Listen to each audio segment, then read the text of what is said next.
Prominent Tigrayans say TPLF still bent on war campaigns.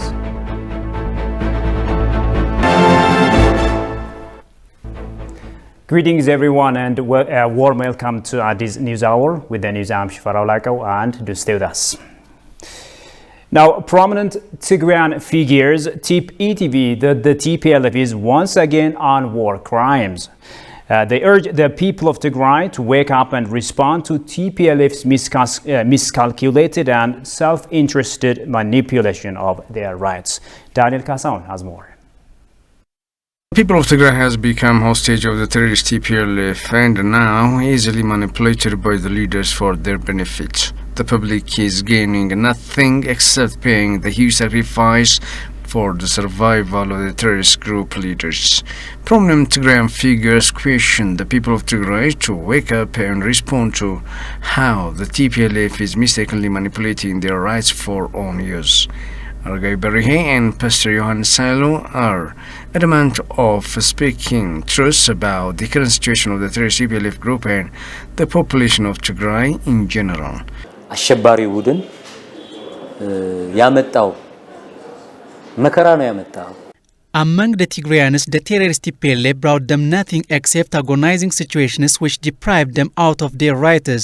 Now, the people of Tigray who sent their youth population to the war front have no right to cry for their lost families. They are living in confusion. They are bearing irresistible situations. The TPLF has started a new war campaign. It is telling them that it will continue fighting with the adamant Ethiopian forces. The terrorist group is telling the public that Tigrayans are facing existential threat and they should defend it. But real situations are dictating us that the terrorist group is facing agonizing defeats, huge losses and confusions. They also say the TPLF is once again on war campaigning, mobilizing the people with delusive propaganda of fighting the Ethiopian forces. There are huge factories in Tigray, like the cement factory, Masfin Industrial Engineering and other public firms, built in the name of the public, but in real terms they are not benefiting the public. The reality is they are owned by some elites of Tigrayans found in the top leadership. ወደ አማራ ክልል ወደ አፋር ክልል ወደ አጉራባች መውጣት ካቃታቸው ወደ ኤርትራ ጦርነት መጀመራቸው ማይቀር ነው. The top officials of the terrorist group are now crying in vain. They have lost the war in Afar and Amhara regions, but they don't want to surrender.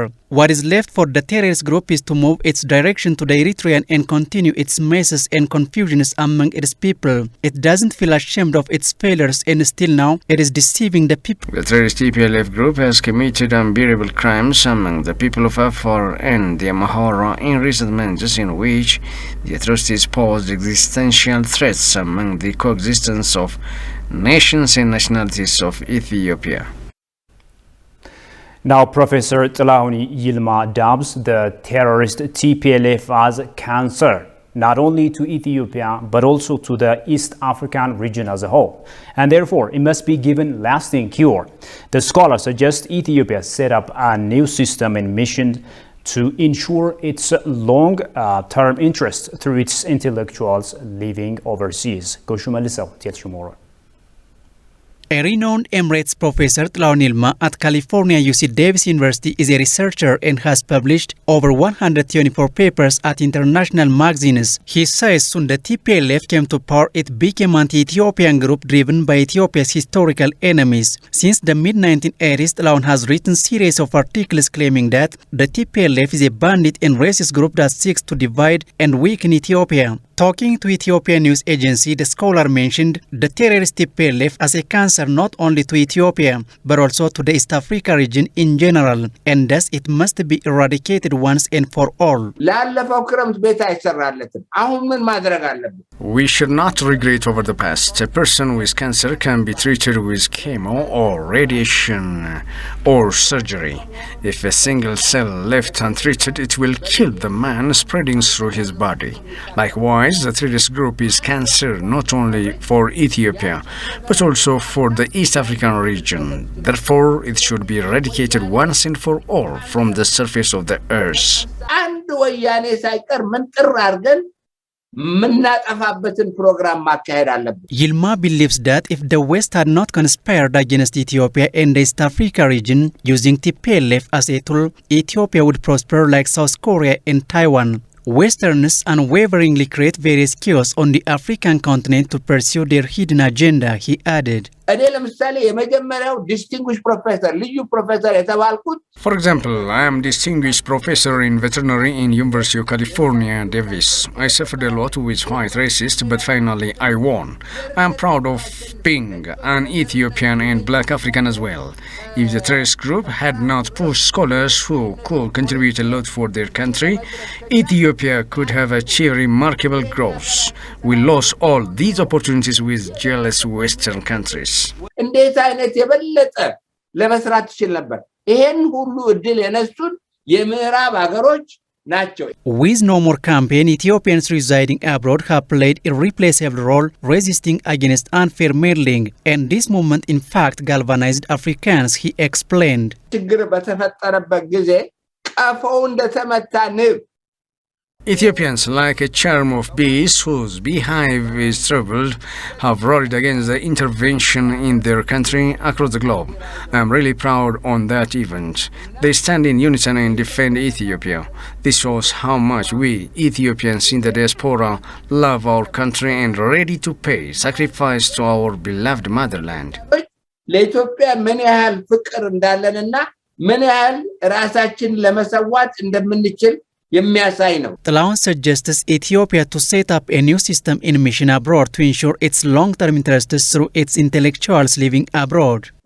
ለዳያስፖራ ቢኖር ጥሩ ነው። እነሱን የሚያስተባብር የነሱን ሀብት ኢትዮጵያ ላይ ኢንቨስት ለማድረግ There should be a table to organize well-educated diasporas and mobilize resources in order to raise investments and run more diaspora investments in Ethiopia. The well-educated Ethiopians living abroad are a great asset for Ethiopia to share their knowledge and experience. They have also been influencing Congress in an open letter, media and other means. We are able to achieve these effective results through our essential positions in America. So, it's important to set up a system to organize intellectuals to ensure Ethiopia's long-term interest. እና ይሄን ለማድረግ የቻለው ትልቅ ደረጃ በአሜሪካን ሀገሩ ስላለን ስለሆነ ይሄንን መጠቀም አለብን። In order to enhance the contribution of the diasporas in a sustainable manner, there should be special services for the diaspora in US and Europe embassies, the scholar noted. Hands off Ethiopia! Hands off Ethiopia!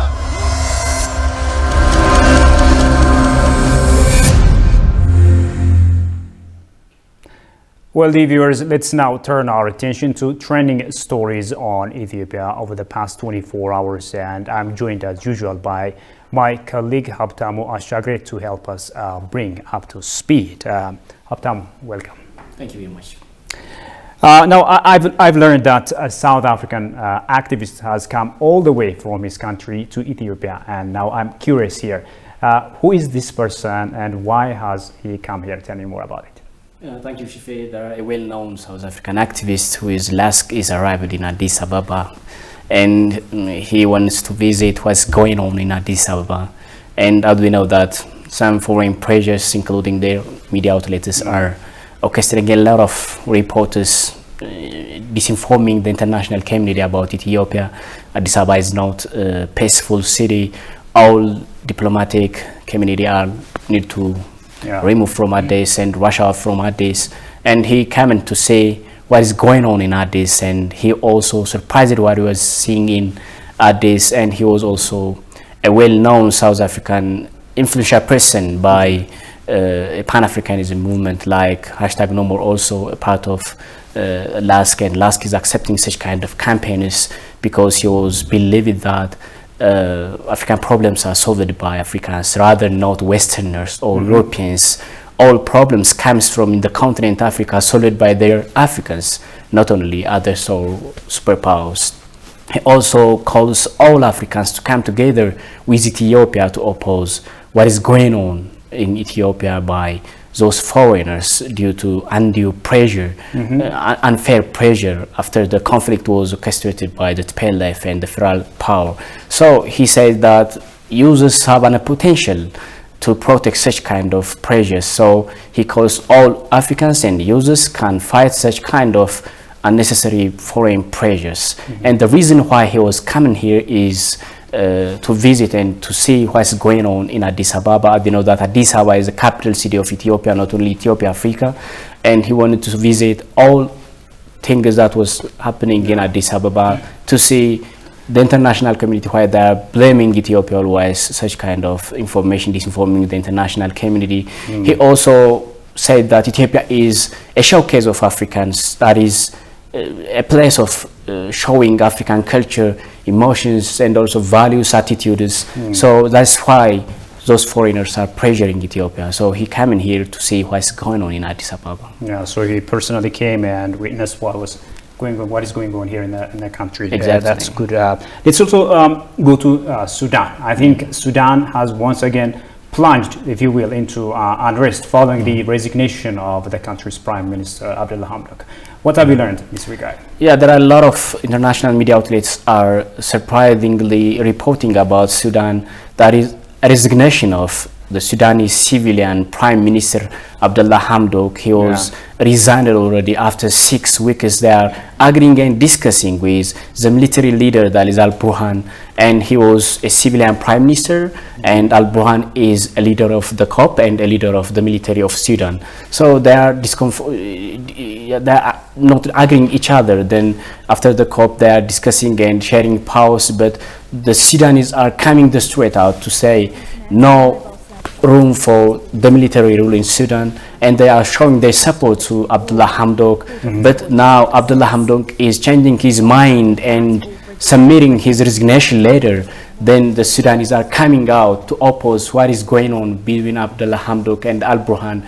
They are now condemning both Hamdok and Al-Burhan because they are not the proper persons to lead every powers in Sudan. And in 2022, the most surprising thing is all Sudanese are fighting, opposing, taking threats, and instability also in a critical condition in Sudan after the resignation of Abdullah Hamdok. And what we have seen is a lot of people are also suffered and dead because of last Friday. The police is fired, that is, tear gases and other weapons to take the threats free from those demonstrators, but the condition is very alarming and a critical condition in Khartoum. Yeah, indeed. I think following this resignation, the situation could go from bad to worse. Yeah. Yeah, Habtamo, thank you as usual for your comments. Thank you very much.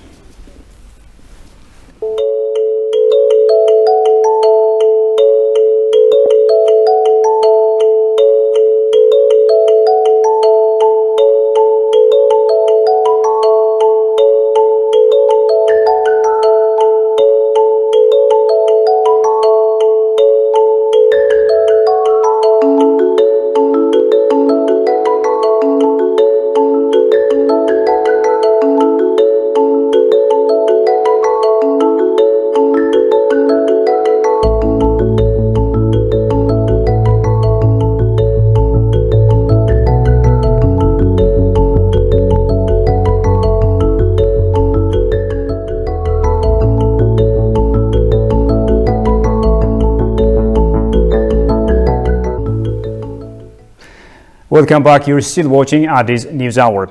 Now, enlightenment is the process of being free from ignorance based on the truth and knowledge. Prime Minister Abiy Ahmed made this remark while inaugurating the Grand Abrahot Library. Jerusalem, but yeah, tell you more on that. Ethiopia is one of the few countries in the world that has written its own alphabet, organized its own education, and written its own history. It's also the first country in Africa to write a novel. However, apart from libraries of universities, Ethiopia has only one national archives and library, which was opened 78 years ago.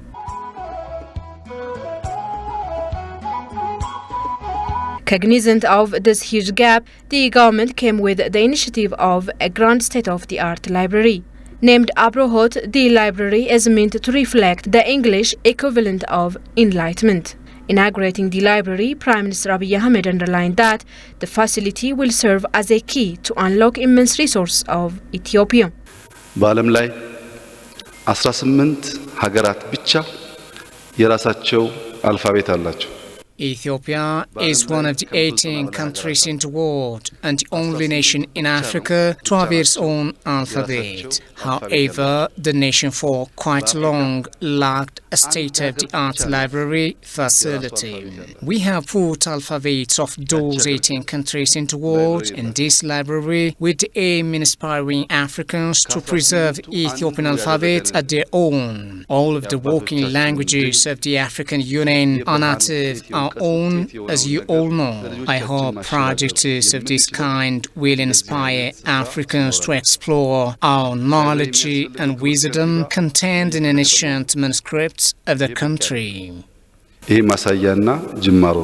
The Premier also highlighted that knowledge is the main instrument to overcome poverty and backwardness. አብሮት ብዙ የተቆለፉብን ታሪኮች የሀብት መፍጠሪያ መንገዶች የሰላም መፍጠሪያ መንገዶች ሁሉ መክፈቻ ቁልፍ ነው። Abrahot Library will serve Ethiopians as a key to unlock immense resources of the country, because our main problem is ignorance. Ignorance is darkness, and in the dark there is no knowledge. That explains why there's so much infighting and rivalry as well as destruction. Therefore, knowledge is a key to overcome our backwardness. We need such projects for a brighter future of the country. The huge library, which has been built with an outlay of 1.1 billion birr, has a capacity to accommodate more than 2,000 users at a time. Abrahot Library has 8 bookstores, a meeting room, a cafeteria, children's reading area, and parking that can accommodate 115 vehicles at a time. It also includes a special room for people privileged to the service. The library is equipped with 1.5 kilometer long shelves that are capable of holding 1.4 million books. Moreover, more than 300,000 local and 120,000 international research papers are included in the facility, was learned. Now, the city of Gondar has received the locks of hair of Emperor Theodosius II that returned home from the UK 3 years ago. Senior regional and federal government officials, along with residents of Gondar city, have attended the handover ceremony. The deputy mayor of Gondar city has received the locks of hair of the emperor that's said to be part of the birthday anniversary of the king on January 14 and Tumkat festival on January 19. The personal holdings of the emperor, including his spear and shield and prayer book, also accompanied the locks of hair.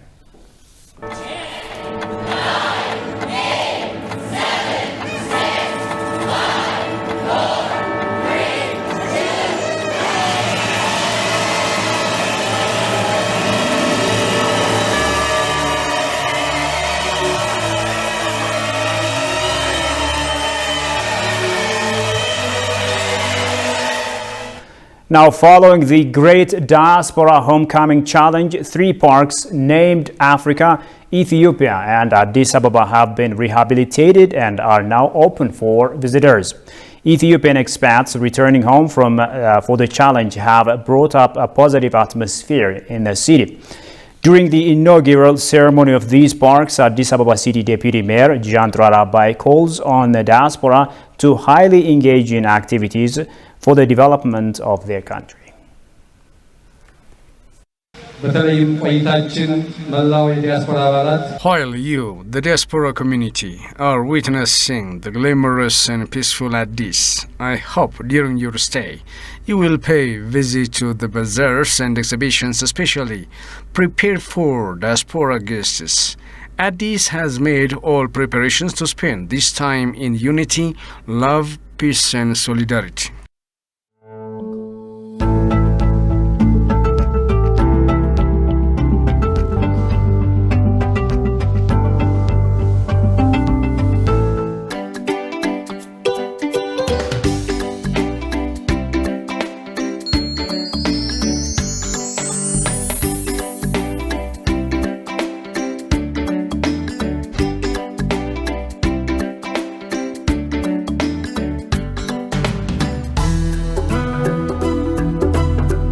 Dar has sprawled chaotically in all directions in recent decades, but still has plenty of charm.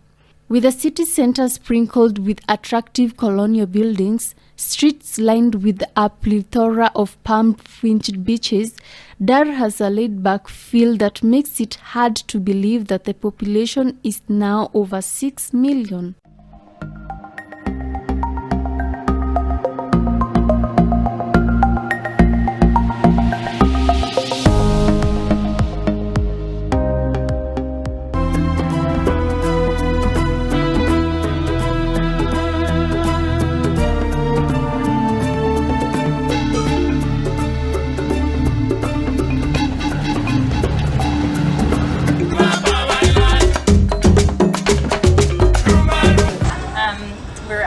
Place called the Tanzanite Executive Suites, and we just asked them if they could allow us to come up to the top of their hotel to film, just so we can get a viewpoint from the rooftop today, because it's kind of smoggy and overcast, but there you go, there's what it looks like.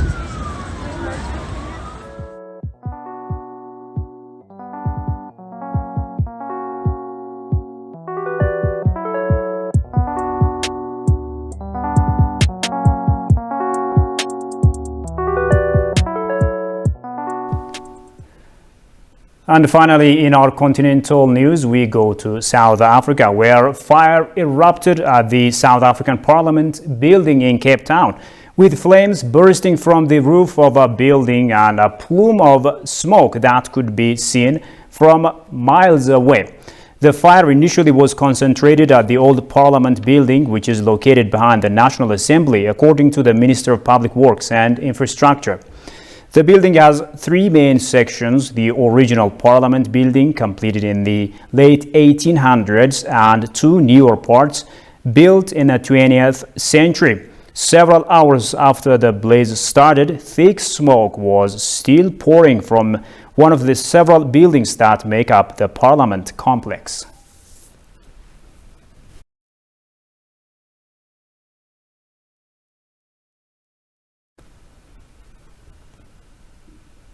Now, a quick reminder of the top stories. Prominent Tigrayans say TPLF still bent on war campaigns.